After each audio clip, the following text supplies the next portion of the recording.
हाँ, तो स्टूडेंट्स ये रही आपकी प्रॉब्लम नंबर 6.44 यानी कि 44। तो इसमें वो कहता है कि फाइंड पावर डिसिपेटेड इन 3 ओहम रजिस्टर, यानी कि आपने पावर फाइंड आउट करनी है जो कि 3 ओहम रजिस्टर के क्रॉस यहाँ पे अब्जॉर्ब हुई है, ठीक है। क्योंकि रजिस्टर हमेशा बच्चों पावर अब्जॉर्ब ही करते हैं। उसके बाद वो कहता है और एनर्जीज जो कैपेसिटर के अंदर स्टोर की गई है वो आपने फाइंड आउट करनी है। कैपेसिटर एक ही सर्किट में नज़र आ रहा है, देखें वो है 2 फैरेड का, तो ये हमने फाइंड आउट करना है। और बाकी हमारा किसी चीज़ से कोई लेना देना नहीं है, यानी कि इस दफ़ा आपको बच्चों इंडक्टर के क्रॉस करंट्स फाइंड आउट करने का कोई मतलब के फ़ायदा नहीं है और उनको आपने फाइंड आउट करना भी नहीं है, ठीक है। तो देखो बच्चों, अगर मुझे इस कैपेसिटर के क्रॉस क्या चाहिए, इसके वोल्टेज चाहिए, तो मुझे इस सर्किट को कहाँ पे ले जाना होगा, उस टाइम पे जब हमारे इंडक्टर और कैपेसिटर टोटली तौर पे चार्ज हों या टोटली तौर पे डिस्चार्ज हों। यही टेक्निक मैंने आप सबको बताई हुई है, क्योंकि मुझे इसके क्रॉस इसकी एनर्जी फाइंड आउट करनी है, तो मुझे उसके लिए इसकी क्या चाहिए होगी, इसके क्रॉस इसके वोल्टेज, क्योंकि एनर्जी का फार्मूला होता है। देखो बच्चों मैं लिख रहा हूँ, कैपेसिटर के क्रॉस उसकी एनर्जी फाइंड आउट करने का फार्मूला होता है 1/2 CV स्क्वायर, यानी कि VC स्क्वायर कह लो, यानी कि कैपेसिटर के वोल्टेज, ठीक है। तो मुझे इसके क्रॉस इसके वोल्टेज बस चाहिए, तो वो मैं कैसे निकालता हूँ ज़रा देखिएगा। मैं ले जाऊँगा बच्चों उस यानी कि उस पॉइंट पे जब हमने बैटरी कह लें बहुत देर तक लगा रखी थी, अभी लगाई ही थी सोर्सेज को, जहाँ जिन्होंने इनको चार्ज किया या ये टोटली तौर पे भी डिस्चार्ज पड़े थे।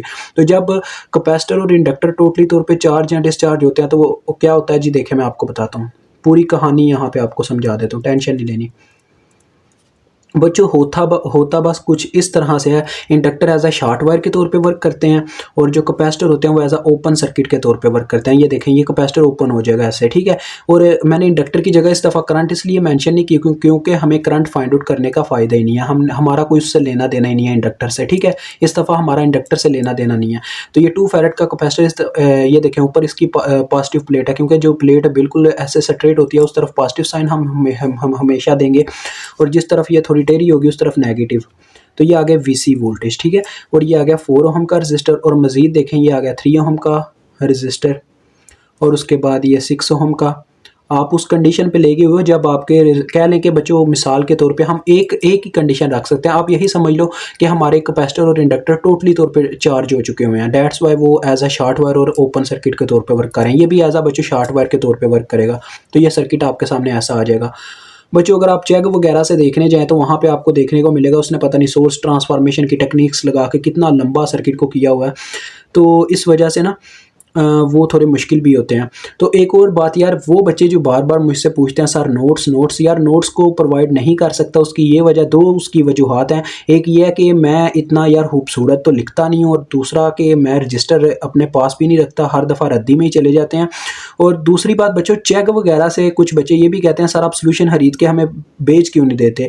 तो यार देखो, मैं अगर सॉल्यूशन परचेज़ करना चाहूँ वहाँ से परचेज़ नहीं हो सकता। वो एक-एक क्वेश्चन की सिर्फ वीडियो देते हैं, यानी कि वो ऐसे ही देंगे जैसे मैं आपको यहाँ पे समझा रहा हूँ।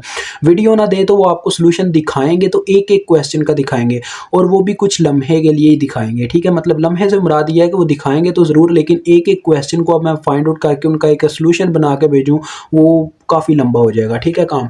तो दैट्स वाई वो मैं काम नहीं कर सकता, और दूसरा मैंने उसको परचेज़ किया ही नहीं हुआ। मैं ऐसी चीज़ों पे टाइम अपना कह लें कि खर्च नहीं करता कुछ। अब देखो बच्चों, मुझे VC की वोल्टेज फाइंड आउट करने, अब वापस आते हैं ना अपनी तरफ। तो देखो, मुझे ये VC वोल्टेज फाइंड आउट करने हैं, और इस रजिस्टर के क्रॉस देखो बच्चों, रजिस्टर के क्रॉस उसने बोला था पावर फाइंड आउट करनी है जो अब्जॉर्ब हुई। आप देखो, एक रजिस्टर के क्रॉस बच्चों पावर फाइंड आउट करने के 2 ही फार्मूले हो सकते हैं। या तो उस रजिस्टर के क्रॉस आप देखें, मैं ये PR के नाम से इसकी पावर निकालूंगा, और फार्मूला बच्चों ये रखूंगा, देखें I²R वाला, चलें ये रखेंगे, ठीक है। उसकी वजह मैं आपको बताता हूँ, देखें उसकी वजह सिर्फ एक ही है बच्चों, कोई ज़्यादा कोई लंबी चौड़ी वजह नहीं है। देखो 2 ही फार्मूले होते हैं रजिस्टर के क्रॉस पावर फाइंड आउट करने के, या तो V²/R या I²R। तो जो आपको सिंपल लगता है वो आप फाइंड आउट कर लें, यानी कि यहाँ करंट उसके क्रॉस फाइंड आउट कर लो, या वोल्टेज। रेजिस्टेंस तो आपको पहले दी गई हुई है 3 ओहम, और कैपेसिटर के लिए मैंने आपको बता दिया कंडीशन, हमें इसके वोल्टेज फाइंड आउट करने होंगे। तो देखो बच्चों, हम करने क्या वाले हैं, देखें एक यहाँ पे हमारे पास नोड बनता है, क्योंकि यहाँ पे देखो 3 चीज़ों की वायर अटैच है, कि इस रजिस्टर की, एक इस रजिस्टर की, और एक इस वोल्टेज सोर्स की। मैं यहाँ पे बच्चों कौन सी टेक्निक लगाने वाला हूँ, नोडल एनालिसिस टेक्निक। तो यहाँ पे हमारे पास वोल्टेज आ गए V1 के नाम से, ठीक है। ये नोड बनता नहीं है बल, क्योंकि ये 2 वायर्स मिलती हैं, तीसरी जो वायर वो ओपन है, उसके ना होने का एक मतलब है। लेकिन बच्चों मैं यहाँ पे इसलिए ले रहा हूँ क्योंकि कुछ बच्चे यहाँ पे कंफ्यूज हो जाते हैं जब मैं VC के वोल्टेज लिख दूंगा, इसी वजह से मैं उनके लिए ये काम करता होता हूँ, ठीक है। तो ये V1 आप नोड ले लीजिएगा, क्यों लेना है? क्योंकि ये 3 वायर्स हैं, ऐसे ही अपने ज़हन में बिठा लो, ठीक है? 3 वायर्स यहाँ पे अटैच हैं। दूसरा ये नोड बनेगा क्योंकि नोड उस पॉइंट को कहते हैं बच्चों जहाँ पे एक से ज़्यादा चीज़ों की वायर अटैच हो, तो यहाँ पे भी 3 चीज़ों की वायर अटैच है, ये V2 वोल्टेज आ गया, ठीक है? यहाँ पे 2 नोड बचे, वो इस वजह से बने क्योंकि इनके दरमियान एक रेजिस्टर था। उसके बाद बच्चों देखो एक ये नीचे पूरी एक सतह है जिसके दरमियान कोई चीज़ नहीं है, दैट्स व्हाई ये एक पूरा सरफेस नोड है। तो सरफेस नोड हमारे पास ये आ गया, ठीक है? हायर नोड लिए हैं मैंने और सरफेस नोड लिया है। मैं बाइनरी नोड कभी कंसीडर नहीं करता, ये मैं बार-बार कहता हूँ वीडियोज़ में।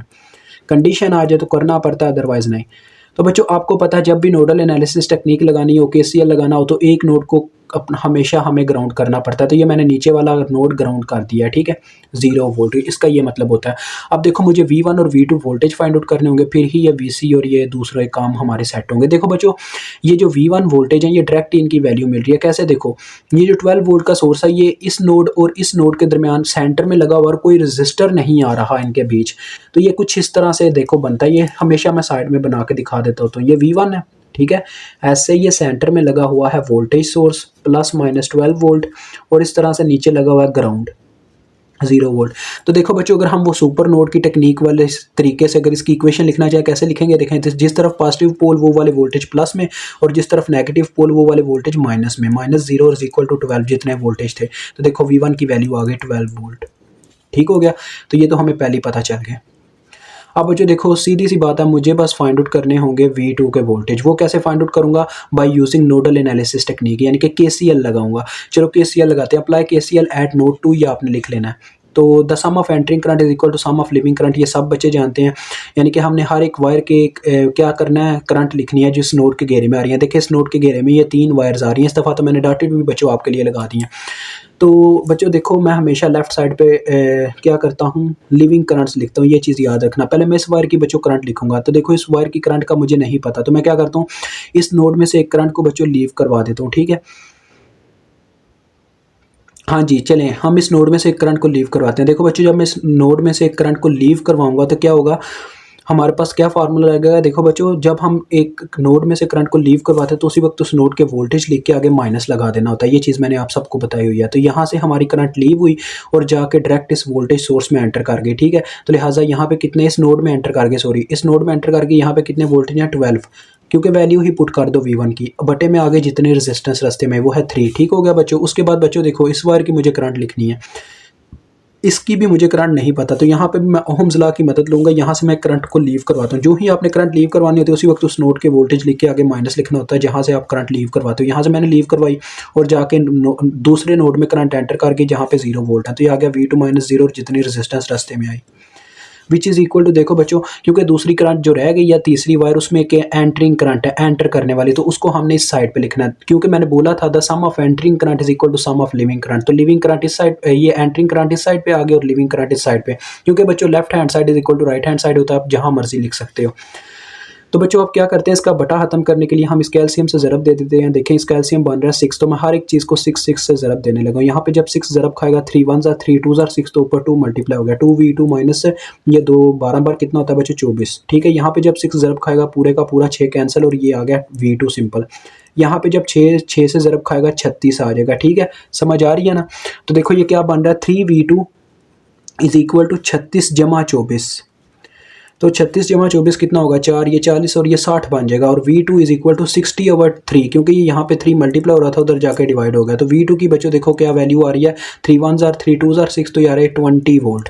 अब देखिए मुझे V2 की वैल्यू मिल गई या V1 की वैल्यू मिल गया, तो मैं बच्चों ईजिली 3 ओहम के क्रॉस करंट फाइंड आउट कर सकता हूँ। अब कुछ बच्चे ऐसे भी होते हैं जो कहते हैं सर कि ये जो हमारा 3 ओहम का रजिस्टर है इसके क्रॉस हम यानी कि किस तरह से करंट लें, या मतलब कि नोड 1 में से लीव करवा के नोड 2 में एंटर करवा के इसकी मतलब कि करंट लें, या नोड 2 में से लीव करवा के नोड 1 में से एंटर। यानी बच्चों मेरा कहने का ये मतलब है यानी कि इस तरह से भी करंट आ सकती है ना, और इस तरह से भी जा सकती है। यानी कि ये 2 हमारे मतलब बनते हैं आपके कहने के, यानी कि यहाँ तो नोड 1 में से लीव करवा दें या नोड 2 में से लीव करवा दें। लेकिन बच्चों मैं आपको एक चीज़ बताता जाऊँ, आप जो मर्जी कर लो, यानी कि यहाँ नोड 2 में से लीव करवा लो या नोड 1 में से, इससे कोई फ़र्क नहीं पड़ेगा। बिकॉज पावर के फार्मूले में आई का स्केयर होगा, दैट्स वाई वो आई हमें तंग नहीं करेगी, चाहे आप जिस तरफ से मर्जी ले लो। तो ये मैं इसकी करंट निकालने लगा, देखें I is equal to formula देखिएगा बच्चों, यहाँ से मैं करंट को लीव करवाता हूँ, नोड 1 में से लीव करवाता हूँ, ठीक है? नोड 1 में से हमारी करंट लीव हुई, ठीक है? नोड 1 में से करंट लीव हुई और जाके एंटर कर गई नोड 2 में। अब ये कौन सी करंट है बच्चों, जो 3 ओम में से गुजर रही है, वो पावर के फार्मूले के लिए मैं इस्तेमाल कर रहा हूँ इसको, ठीक है। तो देखें, अगर आपको ये भी मुश्किल लगता है ना, तो आप ये भी कर सकते हो बच्चों, 3 ओम के क्रॉस आप अपने वोल्टेज रख लो। यार इससे ज़्यादा ईजी यही समझूंगा मैं। देखें, क्योंकि यहाँ पे आपने कंफ्यूज हो जाना, मुझे पता है। हमेशा आपको पता है, कोई भी आप साइन रख लीजिएगा, इस तरफ प्लस का साइन, इस तरफ माइनस का साइन, हम हमेशा तकरीबन ऐसे ही रखते हैं। ये आगे हमारे V3 ओम के वोल्टेज, ठीक है बच्चों। मैं दोनों तरीक़ों से आपको करके दिखा देता हूँ। मैं वोल्टेज के फार्मूले से भी और करंट के फार्मूले से भी पावर निकाल के दिखा देता हूँ। देखें, करंट पहले मैं निकालने लगा हूँ।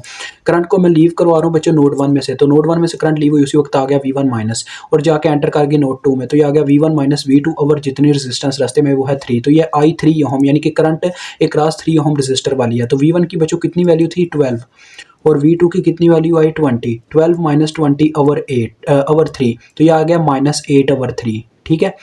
-8 ओवर 3 अम्पेयर, ये आपकी आ गई है करंट। तो देखो अभी पावर निकाल के आपको दिखाता हूँ कितनी आती है। ये देखो बच्चों, PR is equal to I square, I का स्केयर था, देखें आई का स्केयर था ना, आई स्केयर R, ये फार्मूला था। तो देखें मैं इसको करवाता हूँ हल, तो क्या निकलता है, -8 ओवर 3 होल का स्केयर, साथ में R मल्टीप्लाई हो गया, जबकि R हमारा 3 ओम का था। तो ये आ गया बच्चों। तो देखो ये क्या आ जाएगा, ये आ जाएगा 64/3, 64/3 वाट, ये इतनी पावर आएगी। और अगर आप इसको सिंप्लीफाई करना चाहो तो ये आ जाएगी मेरे ख्याल में 2.1, एक मिनट में इसको करता हूँ, 21 पॉइंट समथिंग शायद आएगा, 64 डिवाइडेड बाई 3, 21.3 वाट, 21.3 वाट, ठीक है बच्चों। ये फार्मूला ये यानी किसके थ्रू निकली, करंट के थ्रू। अब मैं निकालना चाहता हूँ वोल्टेज के थ्रू, यानी कि आपको दोनों तरीकों से समझाना चाहता हूँ। अभी VC वाला काम नहीं क्लियर हुआ। ये देखें V3 ओम अगर हम निकालते बच्चों, देखो V3 Om is equal to, देखो इसका प्लस का साइन वही बच्चों, वो मतलब कि वो सुपर नोड वाली कंडीशन, यानी कि जिस तरफ पॉजिटिव पोल वो वाले वोल्टेज प्लस में, जिस तरफ नेगेटिव पोल वो वाले वोल्टेज माइनस में करोगे, तो आपको वोल्टेज आपके मिल जाएंगे सुपर नोड के। देखो इस तरफ V1 की तरफ प्लस का पोल है और माइनस का पोल है V2 की तरफ, तो ये आ गया V1 माइनस V2। V1 की वैल्यू कितनी है 20, यही है ना, ये देखें 20, सॉरी V1 की वैल्यू है यार कहाँ गई है, 12 है, सॉरी 12 है, और V2 की वैल्यू है 20, तो यार है -8, ठीक है, -8 वोल्ट आ गए। अब देखो फार्मूला लगाते हैं पावर का उस फॉर्म में, यानी कि जब हम वोल्टेज इस्तेमाल करते हैं वो होता है V square over R, V square over R, ये फार्मूला होता है। तो वोल्टेज कितने हमने निकाले, -8 का स्केयर बच्चों ओवर R कितने का था हमारे पास, 3 ओम का। तो देखो इस कंडीशन में भी वही वोल्टेज आ रहे हैं, 64 हो जाता है इसका स्केयर और बटे में 3, तो यानी दोनों कंडीशन आपके लिए ठीक है। जिस तरह से आपको इजी लगता है, यानी कि वोल्टेज निकाल के कर लो या आप करंट निकाल के कर लो, जैसे आपको इजी लगे, ये आप पे डिपेंड करता है। अब VC की बात करता हूँ बच्चों, देखो सिंपल सी बात है कि इस यहाँ पे इस वायर में कोई करंट फ्लो नहीं कर रहा, ठीक है, तो लिहाजा इस रजिस्टर के क्रॉस कोई वोल्टेज प्रोड्यूस नहीं होंगे, ठीक है। एक तो ये कंसेप्ट होता है। दूसरा ये कंसेप्ट लूप एनालिसिस टेक्निक में मैं लगा लेता होता हूँ, लेकिन यहाँ पे आपको वो ज़्यादा टफ लगेगा, यानी कि आप उसमें फंस जाओगे। इसी वजह से मैं आपको सिंपल टेक्निक समझाता हूँ। देखें कभी भी ओपन यानी कि ओपन पोल, यानी जब मैं छोड़ूंगा ना इसको इस तरह से, देखें ये ऊपर V1 है और नीचे इस तरह से एक रजिस्टर लगा हुआ है, और ये बीच में आ गया अपने पास से, ये ज़रा गौर कीजिएगा ऐसे, और कुछ नीचे ग्राउंड का पोल है ऐसे, या ना ये ग्राउंड का टर्मिनल है 0 वोल्ट, और यहाँ पे है प्लस माइनस VC। तो देखो बच्चों यहाँ पे 4 ओम का रजिस्टर, आप देखो इस वायर में करंट तो फ्लो कर ही नहीं रहा, ये तो आप सबको पता है क्योंकि ये आगे से ओपन थी, तो लिहाजा करंट तो फ्लो नहीं कर रहा। तो क्या होगा, जब किसी रजिस्टर में से करंट ही नहीं गुजरता, उसमें कोई वोल्टेज पैदा नहीं होते। अगर मैं यहाँ पे बच्चों VC के वोल्टेज फिर कैलकुलेट करना चाहे तो कैसे करूँगा, देखें सिंपल सी बात है, यानी कि जब इसमें से करंट फ्लो ही नहीं कर रहा इस रजिस्टर में से, तो ये ऐसे ही है जैसे ये हो या ना हो, इससे कोई फर्क नहीं पड़ता। ये सिंपल ऐसी वायर है, यानी कि डायरेक्ट ऐसे दो मतलब के टर्मिनल्स के दरमियान बस VC के वोल्टेज आप समझ लो सिर्फ एग्जिस्ट कर रहे हैं और कुछ नहीं है, ठीक है। ये ऐसे है कंडीशन, यानी कि इसमें कोई वोल्टेज जब अब्जॉर्ब भी नहीं हो रहा, तो इसके होने या ना होने से हमें कोई फर्क नहीं पड़ता, सिंपल ऐसी कंडीशन है, ठीक है। तो लिहाजा जिस तरफ प्लस का पोल है वो वाले वोल्टेज प्लस में लिख लो, और जिस तरफ नेगेटिव का पोल है वो वाले वोल्टेज माइनस में। ये ऐसे कोई डीप जाके समझाता नहीं है, जिस तरह से मैं कंडीशन में बता रहा हूँ। V1 के वोल्टेज बच्चों कितने थे 12, तो देखो 12 माइनस 0, 12 ही आ जाना, तो VC के वोल्टेज आपको मिल गए 12, ठीक है। अब देखो बच्चों सिंपल सी बात है, आपको VC के वोल्टेज मिल गए, आप वो वाला फार्मूला एनर्जी का इस्तेमाल करो WC, और आप क्या करो जी, फाइंड आउट कर लो energy. WC is equal to, देखो 1/2, C की वैल्यू थी हमारे पास 2 फैरेड, तो ये आ गया 2 इंटू वोल्टेज का स्केयर, वोल्टेज है 12, 12 का स्केयर तो देखो बच्चों, दो एक बार ये कैंसिल, और 12 का स्केयर होता है 144। तो 144 जूल आपकी एनर्जी आ गई और ये आपका क्वेश्चन सॉल्व हो गया।